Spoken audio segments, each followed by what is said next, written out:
I feel like this might be a good place to pause and move on to some personal highlights. I want to ask you, Ben. You know, right now we had some fun here at the beginning, but let's get serious. What are some that? What are some personal highlights you've had from this series so far? It's kind of interesting because my experience with the series is pretty different from just about anyone else's. Yeah, definitely. Skip and I first started talking about possibly doing a spiritual discipline series back in March or April or something like that. We decided we were going to do it in the fall around May and starting in June, and that's where we kind of outlined, what we were going to do with the retreat and the devotional and the life report and all of these different tie-ins. So I knew I was going to be writing the devotional, so starting around June, I actually started doing pretty intensive research into spiritual disciplines. Started writing in July, finished writing in August, planned the retreat. So I've really been doing this series for about 6 months almost. Wow. So it's a little bit weird to actually feel it come to a close. At the same time, I feel like I almost experienced the bulk of the series before anyone else did. Like writing, I haven't been going through the devotional now because I went through it, wrote it this summer, so that was kind of my experience with it.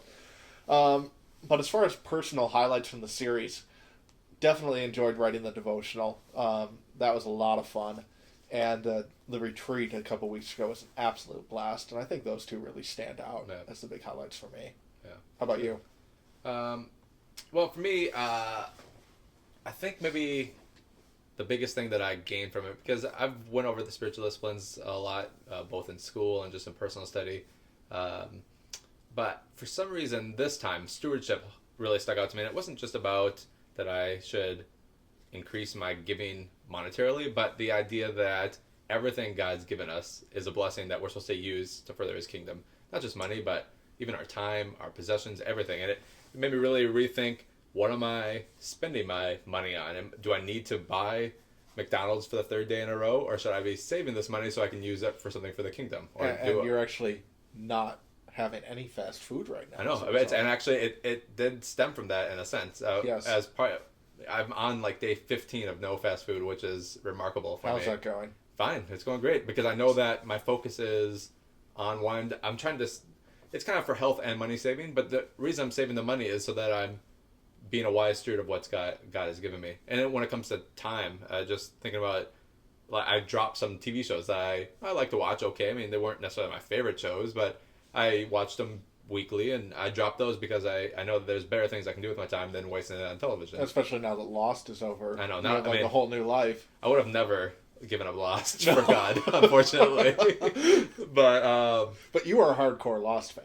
Yeah, definitely. Yeah, and so that actually, joking aside, kind of gave you some space in your life that you didn't have before. It did. Yes. So I guess of all the weeks, I mean, I got a lot out of some of the different things that we went over, but of all the weeks, stewardship really affected me. I mean, still, right now, I'm in this mode of really thinking about what am I doing with what God's given me. Yeah, that's interesting because I think stewardship is one of those that doesn't really stand out as being a spiritual discipline when you first think about it. And so, like, for me, when we were talking about what different disciplines to have in there, stewardship was one of those where, I was kind of wondering, is that really going to be effective to people, or is it just going to be confusing? Like, why is stewardship a discipline? So it's good to hear that that was good. Yes, so Matt, Duchess of Crust shared her favorite discipline from the series. Yes. What's yours?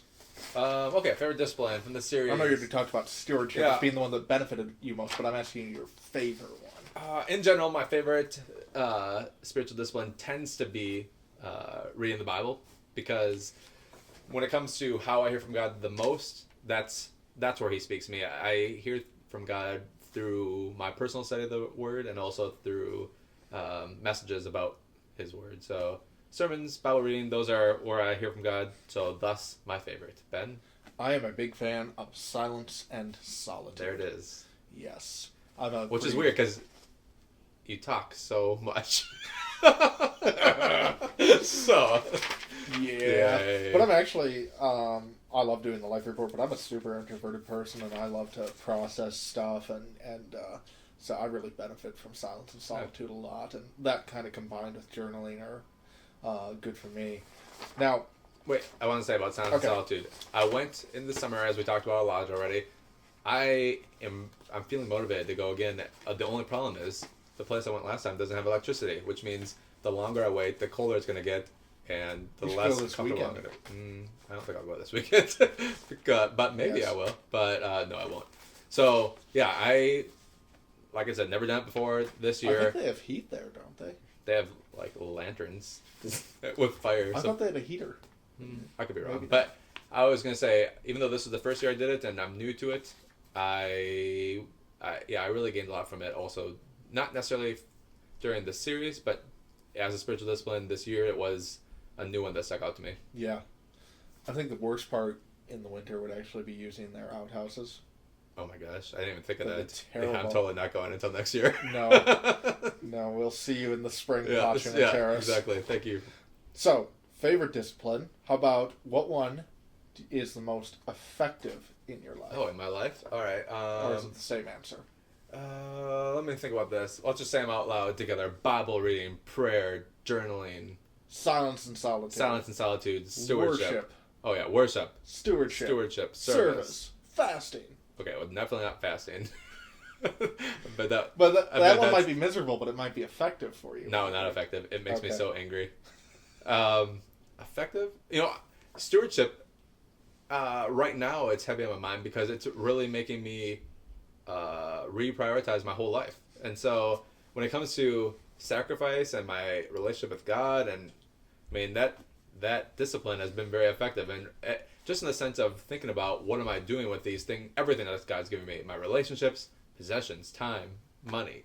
That's something that's really heavy on my mind right now. Maybe next year I won't even care about it. Yeah. Can only do that stewardship thing so much. Well, once I give it all away, I'm kind of left with nothing. Yeah. But that's okay. Yeah. I'm really excited about it. I think this is you have to literally be life. A good steward with your cardboard box after you give everything else away. I feel like this is a life-changing point of my life. I think I'm rethinking. Well, that's good. I think it's because the sermon series was called Transformation. Oh my gosh, Discipline. You've been transformed by discipline. I feel it. Wow. How about you? Right now, I'm really benefiting from scripture and study and all of that. And I think maybe it's just being in school and really enjoying that, and just really learning and diving into scripture has been good lately. We did our favorite. We did our effective. Oh, yeah. And then I'm going to ask you, what do you think is the most essential of the disciplines that we have covered? Oh man, this is tough. I mean, everybody always talks about Bible and prayer, so it feels like those are the most essential. I'm going to say prayer. And here's my reason. Because everything is based on relationships when it comes to loving God and loving others. So we have to have a relationship with God to love Him. We have to have a relationship with others to love them. So how do we build the relationship? Of course, reading the Bible helps us learn about God, but there has to be communication with God. So if I had to pick just one, I'd say prayer is the most essential. Yes. And it's tough to argue with that. I'm going to go in a slightly different direction. Okay. Not to say it's better than prayer, but for our culture and how busy we are and how crazy lives we live, I think that silence and solitude is in many ways the most essential discipline for American Christians. Because we don't live quiet lives. We live extremely crazy lives. And to be able to intentionally make space in your life is going to be extremely transformative. I don't think it's an optional discipline. Not everybody's going to want to do Pacham and Terrace or whatever, and that's fine. But just to take, 10, 15 minutes a day in silence and solitude is so countercultural, and it will absolutely change your life if you do it. So I really see that as, in a lot of ways, being one of the most, if not the most essential discipline. I'm going to debunk you. Go for it. I think what you said is, I agree with everything you said, except for, is it the most essential? Well, again, prayer is... You're right. Prayer and the Bible are kind of the foundational. But the reason I say it might not be... Okay, I just didn't want to repeat you. Yeah, that makes sense. I mean, I think it's good. I'm not saying it's not good, but I mean, myself, I'm sure there's other listeners that have not had a lot of experience with silence and solitude, and yet we have a long-term relationship with God. So I'm not saying it's not good. It's definitely good. And what you said, I'd encourage everybody to do it. But essential... Could you not have a relationship with Jesus unless you do it? Tough to say. I don't think I would say that, but I would say that your relationship with God will be stunted unless you are making space in your life. I can see that because we all go through plateau times where it feels like, Yep. man, I'm just doing the same old thing. Maybe that could lead to breakthrough. I think it's also, though, even more so, it's really about the whole don't conform to the patterns of this world, rather than be transformed by the renewing of your mind. Mm-hmm. If you don't ever make space for silence and solitude in your life, and you're living in our culture, you are conforming to the patterns of this world. You are being sucked in by the world in an unhealthy way. Totally agree. And by culture and all of that. And, you know, we talk about culture and the negative effects of that a lot as evangelicals, but we don't focus on that part very much. That it's not just about the bad stuff, it's also just about the pace of life. Well, yeah, and I hope that people do hear what you're saying and are encouraged, if they never have, to... Yeah, or guilt trip. I'd go for either one. Just give it a chance. Yes. 15 minutes, you said? That's good. I think there is something about going a little longer, because anybody can sit quietly for 10, 15 minutes. Really? Yeah. You haven't met some of the people I've met, then. But I'd like to see people, if they're really going to do it, try for an hour. Definitely. Yeah. Choose an afternoon where you've got some time and blow off work. No, do a Saturday afternoon and just take an hour or two.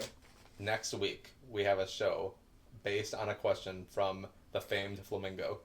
Well, it's actually based on a couple of people's questions. Really? Because the Flamingo wasn't the only one to ask about this. So, it's interesting. I think our tithing conversation, that I believe was on your birthday, yes, really sparked something in our community. Well, it's interesting because if you haven't heard the service episode or the stewardship episode, stewardship episode, you should go back and listen to it because we had a really interesting discussion about tithing. Yeah. Whether or not the concept of the tithe still applies. Because Ben and I had a disagreement about it. Yes. I think we basically mostly agree right now. Yeah. But a lot of people have had questions about it, in part because the next week in church, Skip had read a verse from Matthew 18, I believe. Where Jesus specifically says something about the tithe. Yes, and he's talking to the Pharisees, and he tells them, you guys tithe, all of this stuff. And you should do that. You should do that, but you also should not neglect these other parts of the law.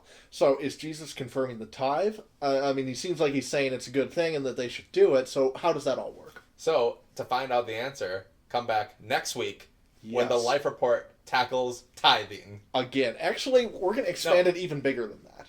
Because I think it's part of a bigger question. It's about what is the relationship between Christians and the Old Testament law. And I think that that's a really confusing thing for a lot of us. Mm-hmm. And most of what I've heard about it is not helpful.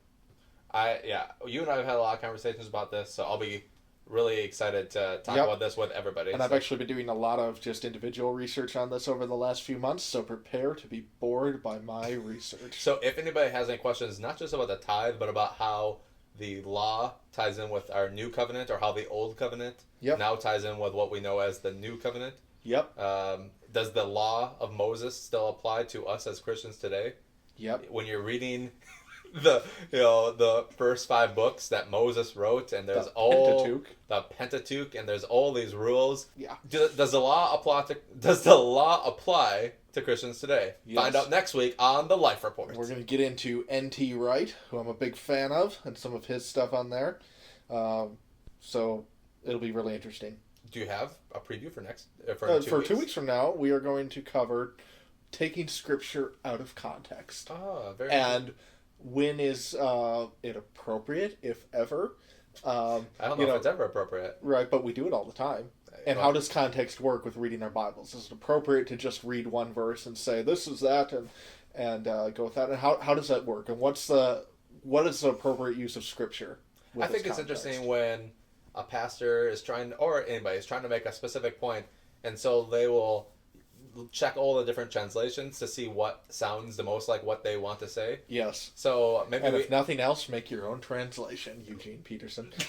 So, will we have a chance to maybe talk about translations as well during Definitely. that? All right, well, actually, translations are something that I have a pretty big opinion about. Oh my gosh. This is going to be great. The next 2 weeks sound really good. And we will have a guest host. Should we tell who it is, or is it a surprise? We can tell who it is. Go ahead. Sarah Ite. Hey, Sarah. From My Life Group is going to be, who actually requested this topic, so she'll be here with us in 2 weeks to discuss it. Well, this is going to be great. Next week, Tithing Revisited. 2 weeks, taking Scripture out of context. And after that, the battle for Christmas. Yes. I'm super excited about the rest of this year. I guess for now, that's all from here. I'm Matt Anderson. I'm Ben DiBono. And we are signing off. Signing off.